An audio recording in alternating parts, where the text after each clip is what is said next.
Hecate, before you say I do. Introduction: How women can free themselves from conditioned relationship programming.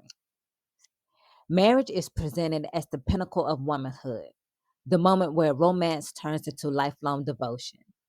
The promise that once you say I do, you are complete. But what if that promise was never for you? What if the desire for marriage was woven into your mind before you ever had a choice? What if longing for a wedding gown, a ring, a home built with another was a spell? A spell cast by culture, religion, and media. A spell designed to make you believe that you are incomplete without romantic commitment. Today, we break the spell. We invoke the wisdom of Hecate, goddess of the crossroads, sovereignty, and self ownership, to unravel the illusion of marriage as a woman's highest destiny. Because the path of sovereignty is waiting. The question is, will you walk in it? Welcome to the Dark Mother Mysteries, the temple where the sacred, the sovereign, and the shadow parts of womanhood are remembered, honored, and restored. Who am I? I am Shadow Moon, priestess, oracle, and head mistress of the Sacred Mystery School. If you are reclaiming your power, rejecting patriarchal conditioning, and walking the sovereign path of the dark feminine, you are home. Make sure to like, share, and subscribe to this channel because here we remember who we were before the world told us who we wasn't. Chapter 1: Unveiling the Spell. How media, religion, and culture enchant women into marriage. Now, y'all, let me just preface this and say I have nothing against marriage. If you are married and you're walking this path with me, congratulations. If you desire marriage, there's nothing wrong with that. But I just want us to realize that there are many different paths. Okay? All right. From childhood, women are immersed in narratives that equate love with marriage and marriage with fulfillment. The media spells, they show us fairy tales where marriage is the happy ending. They show us romantic films that idolize sacrifice for love. They show us wedding culture that glorifies the dress, the ring, the ceremony, but not the reality. Religious spells that we're under. Teachings that declare a woman's highest purpose is marriage and motherhood. The sanctification of wives who endure suffering in silence. Scriptures that assign women roles of submission rather than sovereignty.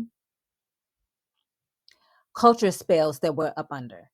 Pressures to marry before a certain age or risk being labeled left over or that you hit the wall, which is lies. But anyway, families who prioritize a woman's wedding over her personal ambitions. Societal shame placed on a single woman who embraced autonomy over attachment. Together, these forces shape beliefs about love, worth, and identity, creating a spell so deep that most never question it. But Hecate questions everything. Chapter 2: Why Hecate is the goddess for women leaving or avoiding marriage entirely. Hecate is not a goddess of devotion to others. She's a goddess of sovereignty, independence, and transformation. For women rejecting marriage or leaving it behind, her wisdom is essential. And then also for women who are choosing to decenter men, this is essential because you are choosing to center yourself. You may date men, however, they are not the center of your world. So the benefits of being single versus married. Let's see, marriage often brings in today's society and up under patriarchy, unequal emotional labor. Women, we are all doing the emotional heavy lifting in these relationships and marriages.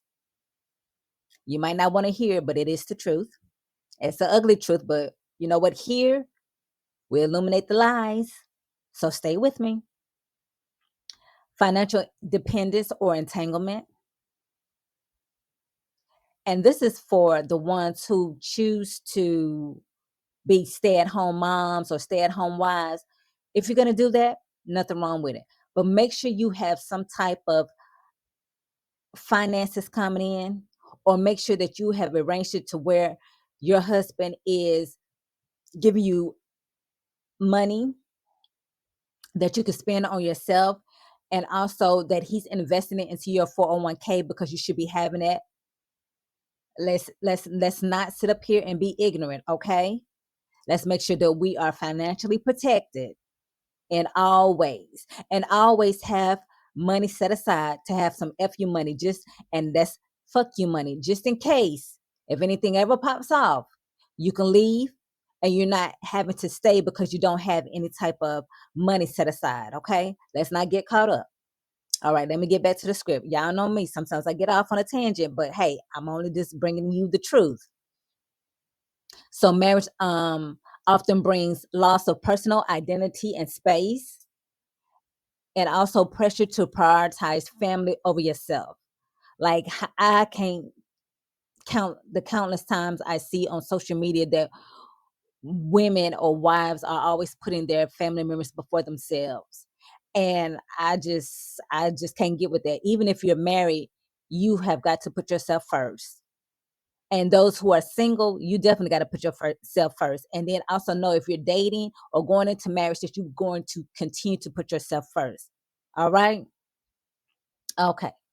Um, so the benefits of being single: it offers self-ownership over space, time, and decisions, freedom to explore life outside of traditional roles, no obligation to serve another needs at the expense of your own, greater ability to prioritize ambition, passion, and spirituality.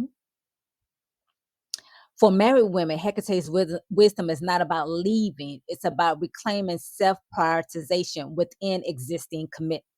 So here we go. For my married folks, here you go. How married women can invoke Hecate's sovereignty.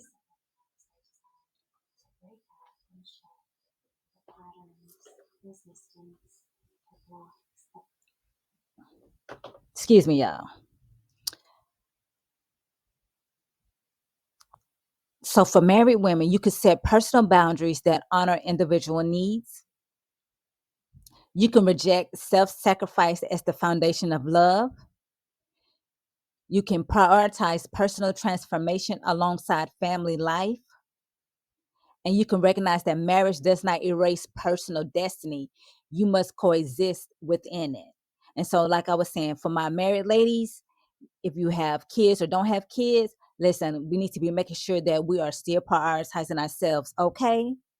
So if that means that you have to wake up an hour early before the family in order to get your personal time, your alone time, and your self-care in, please make sure that you're doing it. Also, make sure that you set aside time to make sure that you're eating healthy, that you are also getting some type of fitness in, daily movement. Okay, listen, we need to be making sure we keep this body snatched. Okay, listen, there's no gonna be no, there are no frumpy, you know what I'm saying, goddesses. No, ma'am. We're gonna keep ourselves healthy, motivated, strong, physically fit. Okay, let's not play those games. All right. Chapter 3: questions Hecate would ask before ever saying I do. So before building yourself or binding yourself to another, Hecate offers questions. So before marriage, ask this. Number one, am I choosing this person, or am I choosing the dream of marriage? And let's not get it twisted. A lot of women be under the spell, this fairy tale spell of the dream marriage, you know, the wedding day and all this, but they're not even focusing on what marriage entails. Do your homework. You are responsible for your life. Make sure that you're asking your partners these pertinent questions, and then also yourself. You need to know exactly what the marriage is going to entail. Number two, what will I lose by saying yes to this commitment? Number three, does this relationship allow me to evolve, or will it contain me or stifle me? Number four, what I want no, excuse me, would I want this life if romance was removed from the equation? Because a lot of us, we be caught up in a pretty face, a cute face, a handsome face, some nice cologne, whatever. No, honey, listen. When y'all go into marriage, you have to be clear. Number 5, what does my intuition whisper beyond societal expectations? Y'all, when you make this decision, this is about you. It doesn't matter what your family say, what your friends say. You have to make sure that this relationship is for you, and it's the right one for yourself. Okay? If these questions reveal hesitation, restriction, or lack of alignment, the crossroads call, a different path awaits. That means no, do not move forward, do not pass go. Chapter 4, a ritual, a cord cutting ceremony for breaking soul ties and patriarchal marriage programming. Some women feel trapped in romantic illusions even after choosing to leave. Soul ties, cultural conditioning, and energetic bonds must be severed. So, a ritual for releasing romantic enchantment. Step 1, you want to gather 3 symbols, and it could be of your choosing, but I'll give you examples here. You can get like a black candle. The best time to get black candles, y'all, is during the fall season, or especially around Halloween, because if you go to any of those sort of stores, they have black candles there. Okay. And so a black candle represents Hecate's torch of truth. You can get a key because a key symbolizes the unlocking of self sovereignty. And then you can get a piece of twine or a cord, and this represents outdated romantic ties. So, step 2, you want to speak the truth out loud before lighting the candle. You want to whisper, I release the illusion, I reclaim my sovereignty, the spell breaks now. Step 3, you want to then burn the cord. So you want to hold the twine or the cord over the flame and say, and safely, y'all, don't get burned. Say, I sever the ties that bind me to false devotion. I am free. And in step 4, you want to close with Hecate's blessings. So you want to place the key in the palm of your hand and whisper, I unlock the path before me. No chains remain. And when complete, just sit in stillness, feel the shift, see what comes up for you. So, in closing, words from the crossroads. Hecate does not demand that you reject love, and neither am I, because I want us to be loved. However, I want us to walk in it with our eyes wide open. There is no falling in love, y'all, because you don't want to fall. You want to be upright. You want to walk into it. You want to know what's going on, okay? So Hecate, she does not demand that you reject love. She demands that you choose truth over illusion. Marriage is not a destiny, it is a choice. And the choice belongs to you alone. If you are standing at a crossroads, trust yourself, break the spell, forge the path that this is yours alone to walk. So tell me in the comments, are you questioning marriage? Have you walked away from it or reclaimed your independence within it? What illusions have you broken? Don't forget to like, share, and subscribe. Share this message with women who need it. Together we rise in truth and with our torch in our hand. And until next time, this is Shadow Moon, head mistress of the Dark Mother Mystery School, signing off. Class is dismissed.